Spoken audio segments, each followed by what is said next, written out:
संभल मामले को लेकर सुप्रीम कोर्ट में सुनवाई हुई, जिसको लेकर चारों तरफ एक नया शोर शुरू हो गया।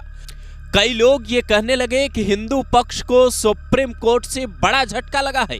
कई लोगों ने इसे सीधा सीएम योगी से जोड़ दिया। हालांकि बाद में पता चला कि सुप्रीम कोर्ट ने नगरपालिका के नोटिस पर रोक लगा दी है। अब संभल में पूजा नहीं की जा सकेगी, लेकिन इस बात में कितनी सच्चाई है और कितना झूठ, वो अभी हम आपको इस रिपोर्ट में बताते हैं। लेकिन उससे पहले आपको ये बता दें कि कोर्ट ने संभल में हिंदुओं के खिलाफ कोई आदेश नहीं दिया है। नगरपालिका के नोटिस को न रोका गया है, न ही कुएं का अधिकार मस्जिद को दिया गया है। तो चलिए पहले आपको बयान सुनवाते हैं जो विष्णु शंकर जैन ने कोर्ट के बाहर आकर दिया। उसके बाद इस बात पर आते हैं कि आखिर सुप्रीम कोर्ट में सुनवाई के दौरान क्या क्या हुआ।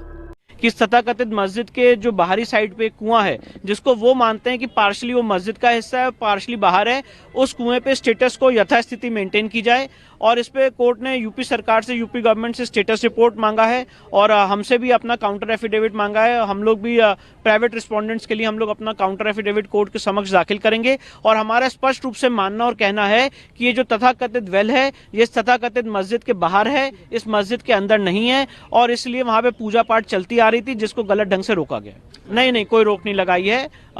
ये बात क्लैरिफाई हो चुकी है कि जो एनेक्शन नंबर 5 है इस एप्लीकेशन का, जिसमें नगर पालिका की नोटिस है, उस पर कोर्ट ने कोई रोक नहीं लगाई है। कोर्ट ने सिर्फ इतना कहा है कि राज्य सरकार अपने जो रिवाइवल का प्लान है, so far as this well is concerned, जो इस तथाकथित मस्जिद के बाहर है, वहां पे अभी कोई एक्शन नहीं लेगी। ये बयान सुनने के बाद एक बात तो साफ हो चुकी है कि हिंदुओं के खिलाफ कोई आदेश आया ही नहीं है। लेकिन इसके साथ ही हम आपको वो बातें भी दिखाते हैं जो कोर्टरूम के अंदर हुई। सीजीआई ने पूछा कि अगर ये सार्वजनिक कुआं है तो फिर सब लोगों के लिए खुला क्यों नहीं रहने देते। तब मुस्लिम पक्ष ने कहा यह खुला नहीं है। यूपी सरकार की ओर से पेश हुए वकील बाकायदा ये कहते हैं कि मस्जिद कमेटी जिस कुएं की बात कर रही है वो सार्वजनिक कुआं है। सीजीआई ये कहते हैं कि सभी को कुएं को इस्तेमाल करने दिया जाए, वहां सीसीटीवी कैमरे लगवा दिए जाए। तब मुस्लिम पक्ष के वकील ये बात बताते हैं कि ये कुआं बंद है, हम पंप से पानी लेते हैं।